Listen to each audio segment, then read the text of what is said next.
Anatomi sistem kardiovaskular untuk mahasiswa semester 3 Fakultas Kedokteran. Anatomi sistem kardiovaskular. Struktur jantung. 1. Lapisan jantung. Jantung memiliki 3 lapisan utama, masing-masing dengan fungsi spesifik. 1.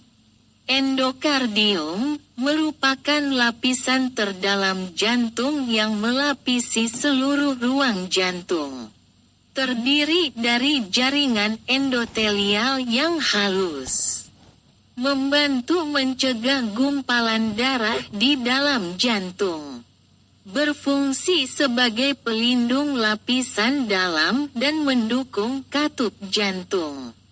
2. Miokardium, lapisan tengah yang terdiri dari otot jantung, bertanggung jawab atas kontraksi jantung, sehingga darah dapat dipompa ke seluruh tubuh.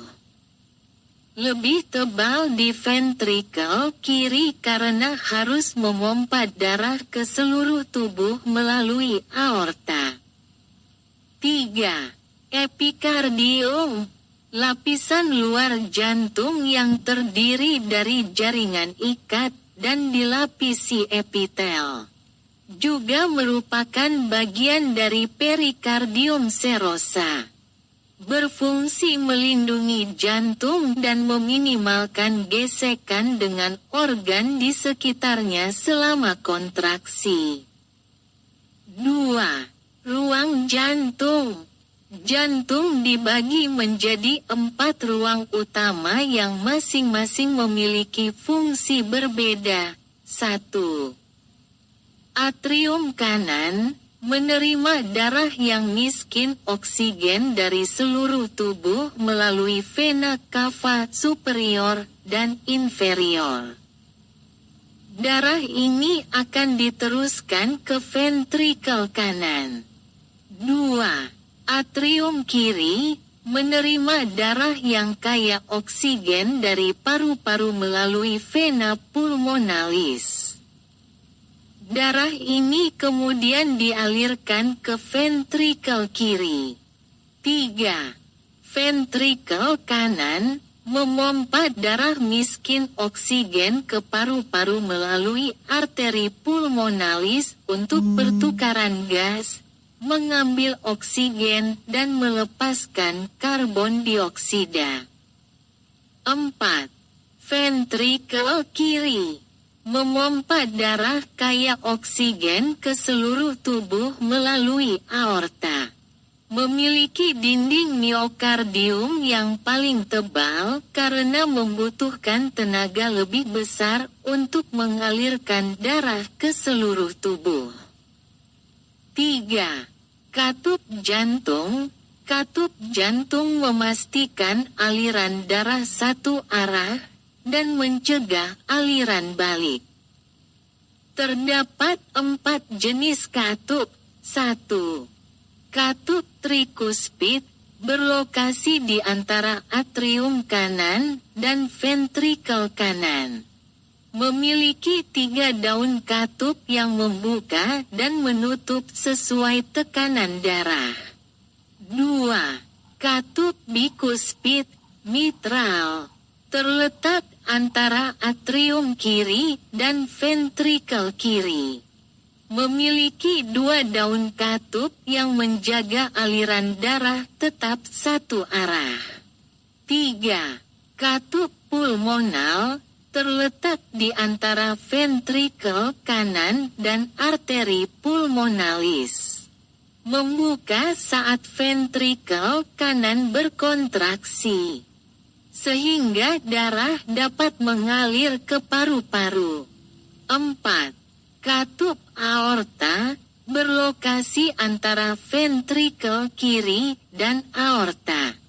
Membuka saat ventrikel kiri memompa darah ke seluruh tubuh. 4. Sistem konduksi jantung. Sistem konduksi mengatur detak jantung melalui impuls listrik yang disampaikan ke seluruh jantung. 1. Nodul sinoatrial, SA, terletak di dinding atrium kanan. Bertindak sebagai pemacu utama, natural pacemaker, yang menghasilkan impuls listrik secara otomatis, mengatur ritme jantung. 2. Nodul atrioventrikular, AV, terletak di antara atrium dan ventrikel. Memperlambat impuls dari nodul saat sebelum diteruskan ke ventrikel, memastikan atrium berkontraksi terlebih dahulu. 3. Berkas His dan serat Purkinje berkedudukan di ventrikel. Menyampaikan impuls ke seluruh dinding ventrikel, memastikan kontraksi sinkron sehingga darah dapat dipompa secara efisien. B. Pembuluh darah. Pembuluh darah membentuk jaringan yang kompleks untuk membawa darah ke seluruh tubuh. Ada 3 jenis utama pembuluh darah, arteri, vena, dan kapiler. Masing-masing memiliki struktur dan fungsi spesifik. 1. Arteri, fungsi, membawa darah yang kaya oksigen dari jantung ke seluruh tubuh. Ciri-ciri: memiliki dinding tebal dan elastis untuk menahan tekanan tinggi akibat pompa darah dari jantung. Terdiri dari 3 lapisan, tunika intima, lapisan dalam, tunika media, lapisan otot tebal, dan tunika adventitia, lapisan luar. Contoh utama: 1. Aorta, arteri terbesar yang membawa darah dari ventrikel kiri ke seluruh tubuh. 2. Arteri pulmonalis, membawa darah miskin oksigen dari ventrikel kanan ke paru-paru. 3. Arteri koronaria, menyuplai darah kaya oksigen ke otot jantung sendiri. 2. Vena, fungsi, mengembalikan darah miskin oksigen dari tubuh ke jantung. Ciri-ciri: memiliki dinding yang lebih tipis dibandingkan arteri karena tekanan dalam vena lebih rendah. Dilengkapi dengan katup satu arah untuk mencegah aliran balik darah, terutama pada vena di bagian bawah tubuh. Contoh utama: 1. Vena cava superior, mengembalikan darah dari kepala, leher, dan lengan atas ke atrium kanan. 2. Vena cava inferior, mengembalikan darah dari bagian bawah tubuh ke atrium kanan. 3. Vena pulmonalis, membawa darah kaya oksigen dari paru-paru ke atrium kiri. 3. Kapiler, fungsi, tempat utama pertukaran gas, nutrisi, dan limbah antara darah dan jaringan tubuh.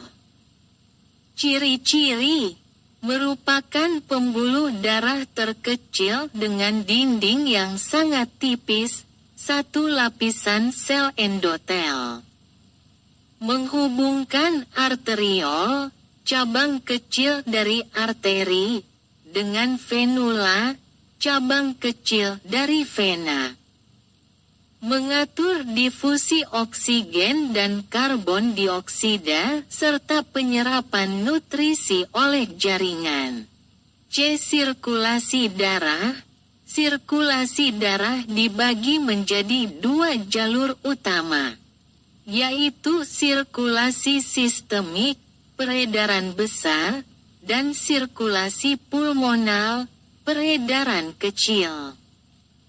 Kedua jalur ini bekerja secara sinkron untuk memastikan pengiriman oksigen ke jaringan tubuh dan pengangkutan karbon dioksida ke paru-paru. 1. Sirkulasi sistemik, peredaran besar. Fungsi: mengangkut darah kaya oksigen dari jantung ke seluruh tubuh, kemudian mengembalikan darah miskin oksigen kembali ke jantung. Alur sirkulasi: 1. Ventrikel kiri. Darah kaya oksigen dipompa keluar dari ventrikel kiri melalui aorta, arteri terbesar di tubuh. Aorta bercabang menjadi arteri yang lebih kecil, arteri regional, yang membawa darah ke organ dan jaringan. 2. Jaringan tubuh. Di tingkat kapiler, terjadi pertukaran gas. Oksigen dilepaskan ke jaringan. Karbon dioksida, hasil metabolisme, diambil oleh darah. 3. Vena sistemik, darah miskin oksigen dari jaringan dikumpulkan oleh vena kecil, venula, yang bersatu menjadi vena besar seperti vena cava superior, dari tubuh bagian atas, dan vena cava inferior, dari tubuh bagian bawah. 4. Atrium kanan. Vena cava mengalirkan darah miskin oksigen ke atrium kanan jantung, mengakhiri sirkulasi sistemik. 2. Sirkulasi pulmonal, peredaran kecil. Fungsi: mengangkut darah miskin oksigen dari jantung ke paru-paru untuk proses oksigenasi, kemudian membawa darah kaya oksigen kembali ke jantung. Alur sirkulasi: 1. Ventrikel kanan. Darah miskin oksigen dipompa keluar dari ventrikel kanan melalui arteri pulmonalis. Tidak seperti arteri sistemik, arteri pulmonalis membawa darah miskin oksigen.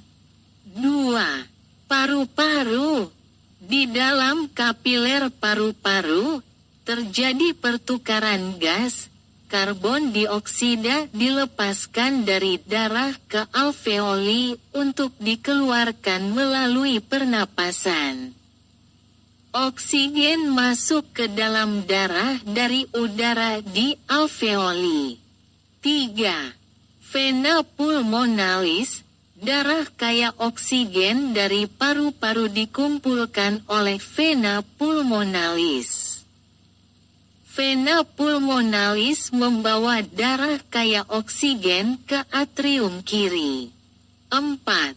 Atrium kiri. Darah kaya oksigen memasuki atrium kiri, mengakhiri sirkulasi pulmonal dan memulai kembali sirkulasi sistemik. 3. Pentingnya sirkulasi darah. Transportasi: membawa oksigen, karbon dioksida, nutrisi, hormon, dan zat sisa metabolisme. Pengaturan: membantu mengatur suhu tubuh dengan redistribusi darah. Proteksi: mengangkut sel darah putih dan antibodi untuk melawan infeksi.